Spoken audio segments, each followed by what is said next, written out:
Queridos amigos, essa apresentação de hoje é sobre os reinos da criação.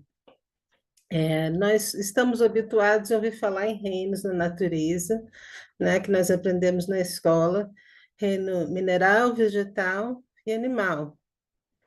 E o ser humano como um dos integrantes desse reino animal. Já adianto que Abdu'l-Bahá faz uma distinção a mais, né? Ele se refere ao reino humano. E ele fala sobre como o reino humano se diferencia do reino animal e também no que se assemelha. Além disso, ele fala de reinos espirituais, né, que estão além do humano. Ele correlaciona os reinos da existência, os reinos da criação, com o amor, né? E ele coloca como o amor é a causa da vida em todos os reinos e como o amor permeia todos os reinos da criação. Então ele fala: declaramos que o amor é a causa da existência de todos os fenômenos, e a ausência de amor é causa de desintegração ou inexistência. Aí ele segue falando que as coisas, todas as coisas existentes no mundo fenomênico, no mundo material, no mundo das coisas, existem devido à combinação de elementos, à combinação de átomos, à combinação de células.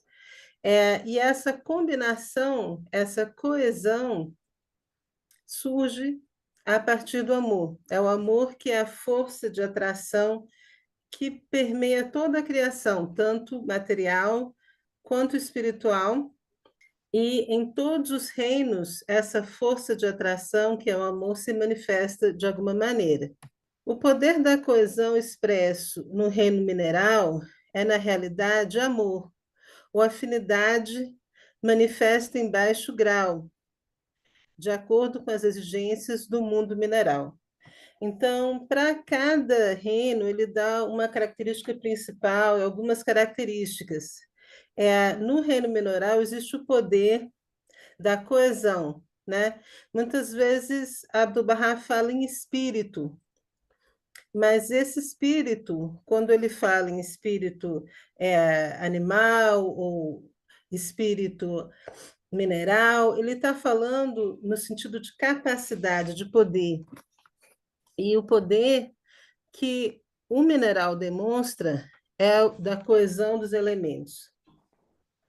Essa coesão dos elementos que existe desde o reino mais baixo é uma manifestação muito básica do amor, dessa afinidade, dessa atração que existe em toda a criação, né, física e espiritual. Damos um passo maior em direção ao reino vegetal, no qual descobrimos que o mais elevado poder de atração se tornou manifesto entre os elementos componentes que formam os fenômenos.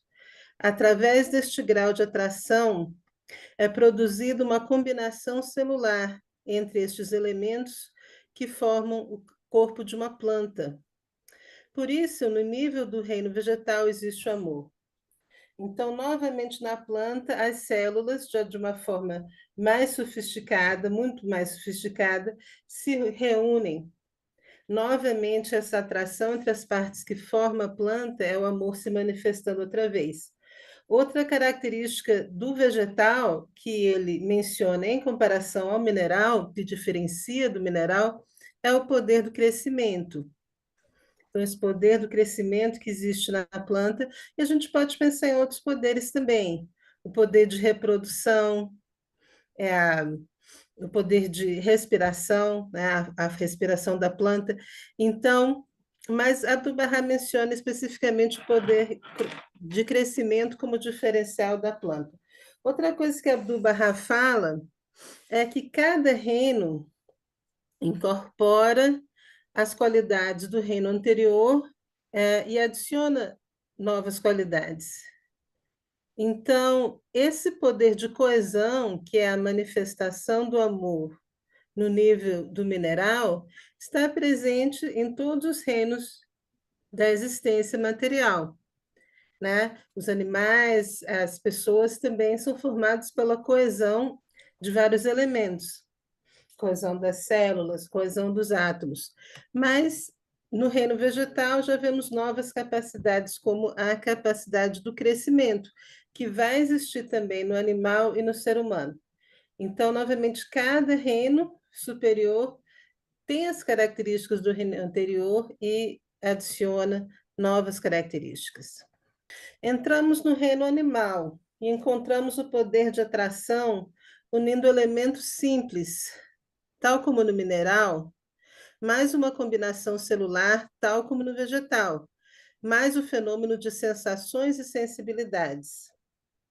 Então, o animal ele vai ter essa mesma coesão dos elementos, vai ter a coesão dos átomos, como o mineral, a coesão das células, como o vegetal, mas ele traz também a sensação e a sensibilidade. E outra coisa que Abdu'l-Bahá também fala é o poder de movimento. Então, um novo espírito, que significa, nesse sentido, quando empregado por Abdu'l-Bahá nesse sentido, um novo poder, uma nova capacidade, é dada a cada reino superior. E sobre os animais, ele ainda fala: observamos que os animais são suscetíveis a certos tipos de união e companheirismo, e que eles exercem a seleção natural. Esta atração elementar, esta combinação e afinidade seletiva é o amor manifesto no grau do reino animal. Então, no reino animal, o amor já começa a alcançar essa dimensão, o amor já começa a aparecer entre os animais, e não somente na coesão dos elementos que formam, como no caso do mineral e do vegetal. Então, a gente percebe a atração que existe entre os próprios animais, entre o ser humano e os animais. Isso também são manifestações do amor. Finalmente, chegamos ao reino humano. Por ser este o reino superior, a luz do amor é mais resplendente. No homem, encontramos o poder de atração entre os elementos que compõem seu corpo material, mais a atração que produz a combinação celular ou poder de crescimento, mais a atração que caracteriza os sentidos do reino animal. Mas acima e além de todos estes poderes inferiores, descobrimos no ser humano a atração do coração, as suscetibilidades e afinidades que unem os homens, capacitando-os a viverem e se associarem em amizade e solidariedade. É evidente, portanto, que no mundo humano, o mais excelente rei e soberano é o amor. Se o amor se extinguisse, o poder de atração se dissipasse e a afinidade dos corações humanos fosse destruída, o fenômeno da vida humana desapareceria. Então, aqui no ser humano, a gente já vê um amor, como diz Abdu'l-Bahá, a luz do amor é mais resplandecente. Ele vai ter o poder de atração entre os elementos que compõem o corpo material, assim como o mineral. Vai ter a atração que produz a combinação celular, como o vegetal, e o poder do crescimento do vegetal. E também essa atração sensorial, essa atração que existe no reino animal. Mas o amor do ser humano, ele vai muito além. Ele vem de uma atração do coração, de uma atração, em outras palavras, da alma. Né? O ser humano possui suscetibilidade, afinidade, e essa afinidade mais sutil, essa afinidade espiritual, é o que une os homens, muito mais do que a mera atração sensorial, que é da característica humana, capacitando-os a viverem e associarem amizade e solidariedade, né? Então, essa amizade, essa solidariedade que existe entre os seres humanos, é uma característica especial do ser humano.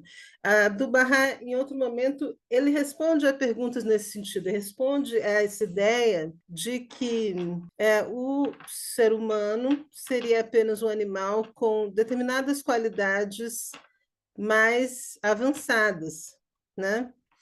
E que essa inteligência, essa suscetibilidade à aproximação que existe no animal está no ser humano. E como está no ser humano, está no animal, só que de uma forma diferente. Mas Abdu'l-Bahá contesta isso. Abdu'l-Bahá fala o animal é superior ao ser humano em vários sentidos. No que se refere aos seus próprios sentidos, muitos animais têm uma visão mais aguçada, podem correr mais rápido, podem. Mas a questão é que o ser humano traz um elemento a mais, que é o elemento espiritual. E essa atração que existe entre os seres humanos não é apenas uma atração, igual à atração sensorial do animal, porém expressa num nível mais elevado. A sua própria natureza e origem é diferente, porque não vem do corpo material, vem da realidade espiritual do ser humano. E o ser humano, por ter essa realidade espiritual, possui o dom da transcendência. Então, Abdu'l-Bahá dá vários exemplos. Por exemplo, um animal não pode imaginar um telégrafo. E no telégrafo era uma invenção relativamente nova, na época de Abdu'l-Bahá. Eu lembro que ele menciona o telégrafo, ou conceber que a Terra é elíptica, né? Então, ele diferencia bastante o ser humano dos outros reinos, e a gente vai ver isso em mais detalhes em outros textos. O poder de entendimento difere em grau nos diversos reinos da criação. As espécies mineral, vegetal e animal, todas elas são incapazes de compreender qualquer criação além da própria. O mineral não pode imaginar o poder de crescimento da planta. A árvore não pode compreender o poder de movimento do animal, nem pode entender o que significa possuir o sentido do olfato, da vista ou da audição.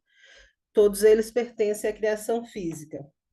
Então, começando aqui pelo final, todos eles pertencem à criação física. Todos esses reinos, mineral, vegetal e animal, são reinos físicos. No entanto, devido ao espírito, ou seja, a capacidade, o poder diferente que cada um tem, um reino inferior não consegue compreender o outro. Na verdade, todos são incapazes de compreender qualquer criação além da própria. Isso, então, já abre um espaço para a questão. E o animal? O animal consegue compreender a criação humana, né? Porque tá aí também talvez esteja uma chave dessa diferença entre os animais e seres humanos. O homem também participa desta criação, mas não é possível a nenhum dos reinos inferiores compreender o que se passa na mente do homem. Eu acho que seria difícil discordar plenamente disso. Eu não sei se alguém aqui discorda e gostaria de levantar isso, mas Abdu'l-Bahá fala, por exemplo, que aqueles próprios que argumentam que o ser humano é mais um animal, se fossem chamados de animais, ficariam muito ofendidos, né? Eu achei muito interessante essa afirmação de Abdu'l-Bahá, porque, de fato, esse poder de transcendência, se imaginar o ser humano compor sinfonias, né? Descobrir os mistérios do universo,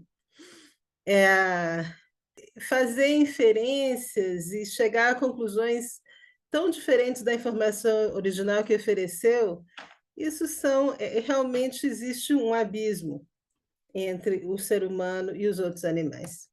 O animal não pode compreender a inteligência de um ser humano, conhece apenas o que é percebido pelos sentidos animais, não pode imaginar algo de abstrato, né? Disso que a gente estava falando.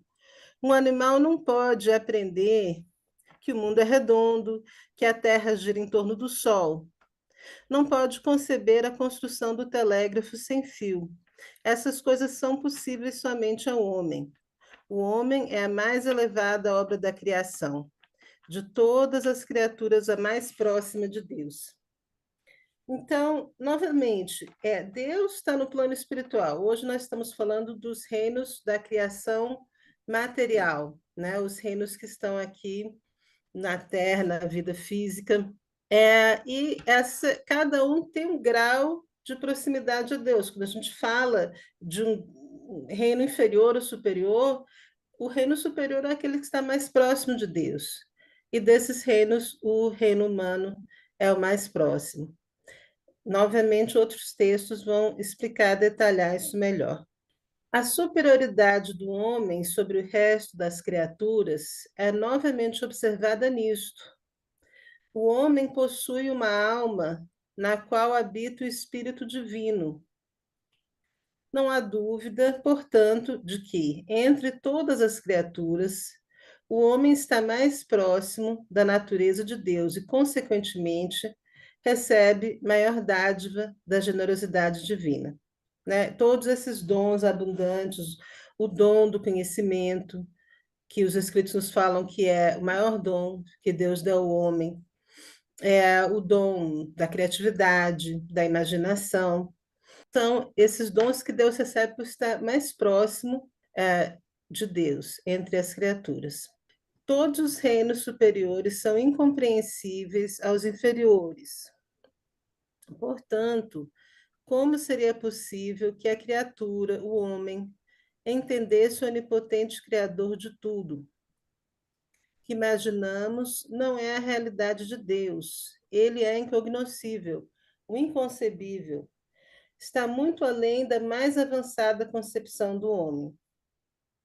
Então, através dessa explicação sobre os reinos, como eles diferem, como um incorpora poderes, né? Incorpora esse espírito, que é o poder, a capacidade, que está ausente no reino anterior, e como, portanto, o reino inferior não consegue compreender o reino superior, através dessa explicação, Abdu'l-Bahá vai demonstrando a incapacidade do ser humano de compreender a Deus. Né? Se um mineral não consegue entender a planta não entende o animal, qual maior o abismo entre a criatura e o Criador? Então, realmente, Deus é incognoscível, inconcebível. Então, um alerta, na verdade, eu entendo isso aqui, o que imaginamos não é a realidade de Deus, né? Nós, seres humanos, temos o dom da imaginação e tendemos, às vezes, a querer imaginar a Deus. Nós vemos as pinturas mostrando Deus como um homem, né? Um senhor barbudo. Uma pessoa, uma figura religiosa, estava contestando uma obra de ficção que falava de Deus, alertando os fiéis a não lerem essa obra. Eu não conheço a obra, mas aparentemente Deus nessa obra era descrito como uma mulher negra e obesa. Isso foi a concepção do escritor, não sei por quê. E aí o pastor estava falando assim, para começar, ele criticando a obra, ele falou, para começar, Deus não é uma mulher negra e obesa, né? E achando isso um absurdo. Eu fico pensando assim, de fato, Deus não é uma mulher negra e obesa, mas também não é um senhor branco, idoso e barbudo. E quem somos nós para dizer que uma comparação é melhor que a outra? Ambas são totalmente erradas, porque Deus é incognoscível, inconcebível. E qualquer imagem, seja no sentido físico de um ídolo, uma imagem, ou seja, uma pintura, ou seja, uma imagem mental que nós tentemos fazer de Deus, com certeza será incorreta, porque se ela é incognoscível, inconcebível, se ela é inconcebível, nós realmente não podemos conceber. Ao homem é concedida a dádiva especial do intelecto, por meio do qual é capaz de receber maior parcela da luz divina. O homem perfeito é um espelho polido refletindo o sol da verdade, manifestando os atributos de Deus. Então, falando aqui de Deus, né? Desse caráter incognoscível, inconcebível de Deus. O mistério da divindade é santificado, indo além dos poderes do entendimento humano, pois qualquer concepção do homem depende daquilo que ele compreende, e seus poderes de compreensão não alcançam a realidade da essência divina. Tudo que o homem é capaz de compreender, pois são os atributos da divindade, cujo esplendor se irradia visivelmente nos mundos e nas almas. Então, isso é, se a gente não consegue compreender, nem conceber, nem imaginar como seja Deus, de que forma nós podemos nos aproximar dele ou compreender algo a respeito dele, né? Através, primeiro ele cita aqui que o homem pode compreender somente os atributos da divindade, cujo esplendor se irradia visivelmente nos mundos e nas almas. Essa afirmação nos mundos e nas almas é uma afirmação muito ampla, os escritos falam em vários mundos de Deus, mas dentro do contexto que a gente está hoje, a gente pode perceber esses atributos da divindade dentro de todos os reinos. Por exemplo, o amor, né? A Bíblia fala, João fala que Deus é amor. E os escritos barrais falam, por exemplo, conheci meu amor por ti, assim te criei. Bahá'u'lláh fala, em nome de Deus, nas palavras ocultas. Então, o amor, ele está na origem da criação. Ele está na origem da criação, porque Deus nos criou por amor, e ele está na perpetuação da criação também, porque nós vimos no primeiro texto ali que se não fosse pelo amor, se o amor deixasse de existir, a vida humana acabaria. Não só a vida humana, todos os reinos, porque todos os reinos existem devido ao amor. Os seus elementos se unem devido a esse poder de atração universal que é o amor. Então, esse é um exemplo, acredito eu, de como o esplendor de Deus, através dessa qualidade do amor, se reflete nos outros reinos, né? E as outras perfeições, os outros poderes, os outros espíritos que a gente vê na criação são também reflexos do, é, das, dos atributos divinos. Eu me lembro que, às vezes, eu pensava sobre animais, porque animais podem ser tão carinhosos, tão amorosos, e eu gosto bastante. Eu tenho medo de alguns sabem, mas eu gosto de animais. Então, eu comecei a me questionar, mas esse amor do animal é simplesmente um amor sensorial, não é um amor espiritual? Será que a gente deve, né, se afeiçoar ao animal, deixar que o animal se afeiçoe a gente? Mas eu comecei a ver de outra forma, porque essas qualidades que existem na criação são reflexos dos atributos divinos. O animal não possui algum mérito, alguma é, qualidade espiritual por manifestar amor. Isso faz parte da sua natureza física, conforme Deus o criou. Mas o amor que está nele é o amor divino, porque ele demonstra amor não por si só, mas por refletir o amor divino. Então, na aproximação a uma planta, né? Como às vezes tem pessoas que gostam de abraçar árvore, por exemplo, ou cuidar da planta, ver a planta crescer, conversar com a planta, na aproximação ao animal ou até um mineral. Se fizermos isso com o espírito correto, eu entendo que podemos nos aproximar de Deus, de certa forma, mas no sentido de que nós, ao observarmos essas criaturas com o olhar de buscar os atributos da divindade, de perceber os atributos da divindade, estamos percebendo, dentro da nossa capacidade limitada, porque como a gente não pode perceber a Deus por si só, Esse foi um veículo que Deus nos deu para poder compreender algo dele, que são os seus atributos que estão refletidos na sua criação, se irradia nos mundos e nas almas, visivelmente. Então, nós temos a capacidade de enxergar isso.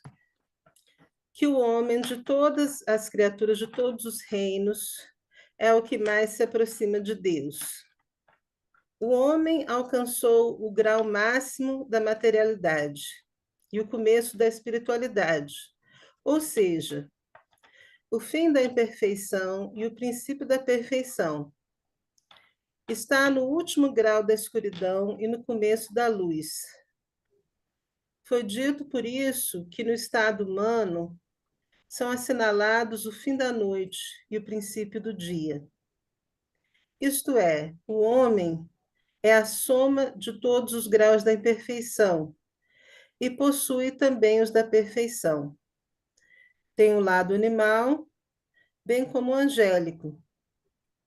Fazer este lado predominar sobre aquele é o que visa o educador em seu esforço de orientar a alma humana. O homem, então, como eu disse, voltando para aquele texto que estava lá atrás, que o homem, de todas as criaturas, é o que mais se aproxima de Deus. Então, juntando isso com o texto que a gente acabou de ler, se todas as criaturas, os reinos e as almas refletem os atributos divinos, dentro das criaturas que existem no reino físico, no mundo físico, quem reflete esses atributos em maior proporção é o homem. No entanto, essa capacidade do homem refletir os atributos divinos num grau comparativamente tão maior do que os outros, não é absoluta, ela é condicionada, né? E como ela é condicionada? O ser humano possui se a gente visualizar aqui o mundo material, o mundo espiritual, o homem está bem aqui, está com o pé em cada mundo, porque ele possui uma realidade física, né? Então, quando se diz que o homem é um animal, isso não está totalmente correto, mas em relação a certa dimensão da nossa realidade, sim, nós temos um corpo condicionado como os animais têm. No entanto, a existência da alma humana, desse aspecto espiritual, nos coloca também no mundo espiritual. Estamos no último grau da escuridão e no começo da luz.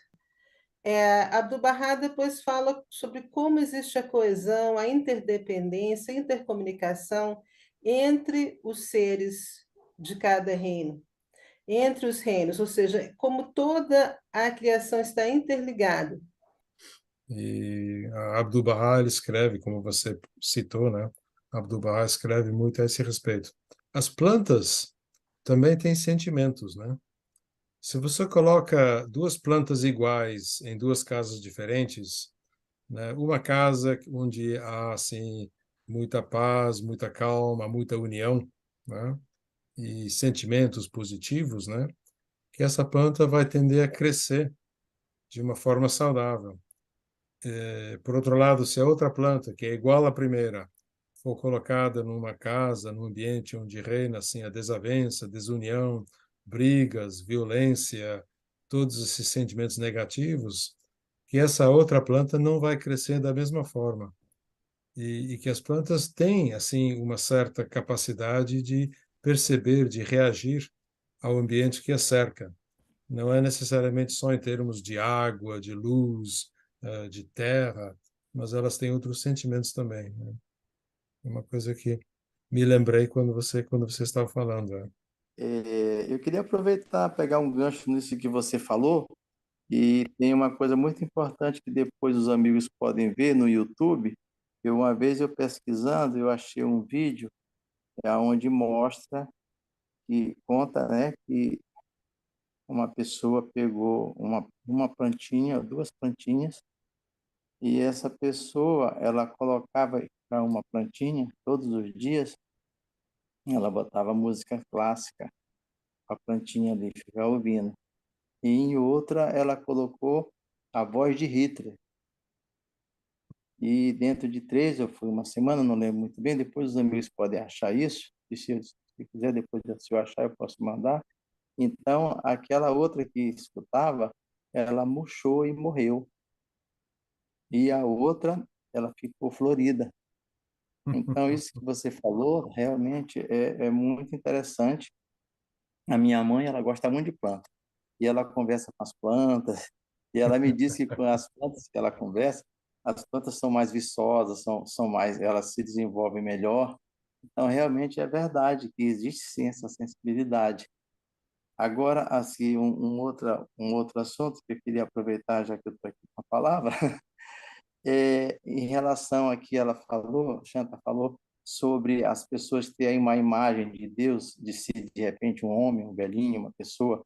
Talvez isso venha dos ensinamentos bíblicos, aonde é dito, né, e de uma forma, às vezes, entendida quase que literalmente, que Deus fez o homem sua imagem e semelhança, né? Então, as pessoas, às vezes, acham que essa imagem e semelhança é física, né? Então, talvez daí, e também por falar da Trindade, que Deus, Pai, né, e Filho, né, é a mesma pessoa, né? E já que Jesus foi uma pessoa, né? Então, isso às vezes acaba confundindo a cabeça das pessoas na interpretação e fica às vezes na sua vã imaginação achando que Deus é uma pessoa, um velhinho de barba branca ou coisa do tipo, né? Então, isso aí, na minha compreensão, no meu entendimento, talvez isso ocorra por isso, entendeu? Em relação ao animal, realmente eu acredito que o amor do animal, ele existe porque Deus colocou isso no animal. Porém, o animal não tem consciência desse amor que ele possui, né? Eu vejo dessa forma. Obrigado a todos. É uma experiência que uma menina fez com a água, né? Onde ela também colocou esses tipos de músicas perto de um copo de água, em cada ambiente da casa, um copo de água e com músicas diferentes. E a água, ela se mexia e borbulhava de forma diferente com cada tipo de música. É música clássica, uma música suave, ou então um discurso de Hitler. Diz que quando era discurso de Hitler, a água pulava no copo. Mas tem gente que diz que isso, não sei, é mentira, mas eu li isso aqui também na internet. Que tem uma experiência que você faz com a água, onde você põe um papel celofane em cada garrafa de água, põe no sol. E cada cor tem um poder de cura. Você dá para a pessoa doente tomar. Então, cura. Dor de cabeça, dores de estômago, dependendo do papel celofane e da cor do papel celofane, que essa garrafa esteja envolta. Deixa no sol não sei quanto tempo. Isso são experiências que são feitas por várias pessoas que eu sei. Essa da água com papel celofane em volta da garrafa. Poderia comentar um pouco sobre esses graus, esses mundos que existem no mundo visível, no mundo físico, também se refletem no mundo espiritual? Existe um paralelo entre os dois? Bem, uma coisa que a Abdu'l-Bahá fala, que faz um paralelo, é a diferença entre a alma que reconhece a Deus, que busca a Deus, que ama a Deus, e aquela que não faz isso, né? Durante essa vida. Ele diz que a diferença entre essas almas, quando elas estão no reino espiritual, depois do fim dessa vida física, assemelha essa diferença entre um homem e uma pedra. Então, assemelha-se a diferença entre o reino mais elevado da nossa criação física, que é o homem, e o mineral, que é o mais baixo. Então, isso dá a entender que Entre as almas humanas, após a sua passagem para o reino espiritual, existem grandes diferenças, tão significativas quanto existem entre os diferentes reinos do mundo material, porque a diferença realmente entre uma pedra e um ser humano é incomensurável, né? Eu acho que esse é um sentido no qual essa pergunta pode ser é, vista. Existem também ainda níveis de existência acima do nível humano, que são o próprio Deus, o Criador, né? E as manifestações divinas. Esses são reinos, então, se o reino é mineral, vegetal, animal, estão no mundo material. E o reino humano está entre o mundo material e espiritual. Existem aqueles que estão somente no reino espiritual. Poderia-se argumentar que o ser humano se manifesta numa realidade física, mas ele não está mais nesse limiar, nessa dualidade animal e espiritual do ser humano, porque o manifestante de Deus, embora ele se manifeste num corpo físico, não é sujeito a esse corpo. O corpo é apenas um veículo para a sua manifestação, mas ele não está num estado que o ser humano está de livre-arbítrio, onde, na verdade, ele tem que escolher entre essas realidades, e isso vai determinar a sua realidade espiritual. Então, sim, existem reinos no mundo espiritual, que são o tema principal da semana que vem. Existem também diferenças entre as almas humanas no mundo espiritual, de acordo com a sua aproximação a Deus, que são diferenças muito grandes, semelhantes às diferenças que existem entre os reinos aqui nesse mundo, nesse plano físico. Obrigado, Shanta. Realmente acho que acho que avancei um pouco, né? Eu não sabia se você ia falar sobre esse tema na próxima reunião, mas você já esclareceu que sim, portanto, semana que vem isso vai ser aprofundado. Muito bem. Vahid, querido, você levantou a mão?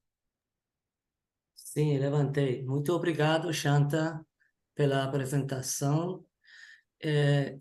Eu queria perguntar se poderias falar um pouco, brevemente, sobre a mente racional que diferencia o ser humano com outras criaturas, como as plantas, como o reino mineral, o reino vegetal. É, a, a importância da mente racional é brevemente uma explicação sobre a mente racional e seu papel na espiritualização do ser humano. Bem, essa é uma pergunta muito, muito complexa e, com certeza, daria várias palestras por si só, e eu também não tenho. Eu sei que tem muitos textos sobre isso, que eu não tenho esse conhecimento na ponta da língua de jeito nenhum. Mas eu me lembro de um trecho de resposta a algumas perguntas que Abdu'l-Bahá fala que a mente, né, ela não tem uma realidade palpável. Isso é uma das coisas que ele fala em um lugar. A mente não tem uma realidade palpável, ela se manifesta no cérebro. Uma realidade palpável não é a palavra correta, não tem uma realidade física, né? Ela não é um fenômeno físico, ela se manifesta no cérebro, que é um fenômeno físico. E outra coisa que Abdu'l-Bahá fala é que a mente ocorre através da manifestação do espírito. Ou seja, o homem, né, nossa realidade essencial é a nossa alma. Nós somos seres espirituais que, nesse momento, estamos nos comunicando, nos locomovendo, participando do mundo físico através do veículo de um corpo físico, que tem um tempo determinado para durar. Mas essa alma se reflete no espelho do corpo. Quer dizer, a alma é como um sol que está se refletindo num espelho. Ela é totalmente independente do espelho. Se você quebrou o espelho, o sol continua lá. Mas enquanto o espelho está lá, ele é uma forma de se ver o sol, transmite a imagem do sol. Essa transmissão, acho que de certa forma a gente pode dizer, esse reflexo do sol que está no espelho, porque se você tem o sol e o espelho, tem um terceiro elemento aí, que é o reflexo do sol no espelho. É essa realidade que não é material, mas que se transmite através da matéria e se torna uma evidência daquele sol. Esse reflexo é a mente. Então, a mente é esse elo entre o espírito e a matéria. O que a nossa mente, o nosso outro lugar do Barra fala, se a gente fica triste, se a gente fica alegre, quem se alegre, quem se entristece é a nossa alma. O nosso corpo manifesta isso porque a nossa alma transmite esses sentimentos, pensamentos, ações através da nossa mente.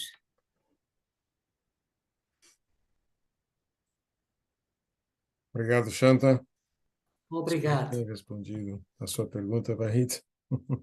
Tá bem. Su, acho que temos mais tempo para uma última pergunta. Su, você levantou a mão, o dedo, enfim. Eu tenho um livro que se chama The Telltale Brain. Eu não lembro ainda o autor, eu não lembro, mas ele foi um médico neurologista que escreveu um livro sobre o cérebro humano. E ele disse que para todo esse período de neurologia, eles estão tentando achar o lugar de consciência no cérebro e não está encontrando. Esse é o mistério principal da neurologia. Onde está esse? Porque não tem nenhum lugar para ela no cérebro. Porque está fora do cérebro. Está refletindo do alma que está fora do cérebro para o cérebro. Interessante. Está nas nuvens. Isso. Legal, gente. Muito obrigado, então, Su. Muito obrigado, Shanta, pela sua apresentação. E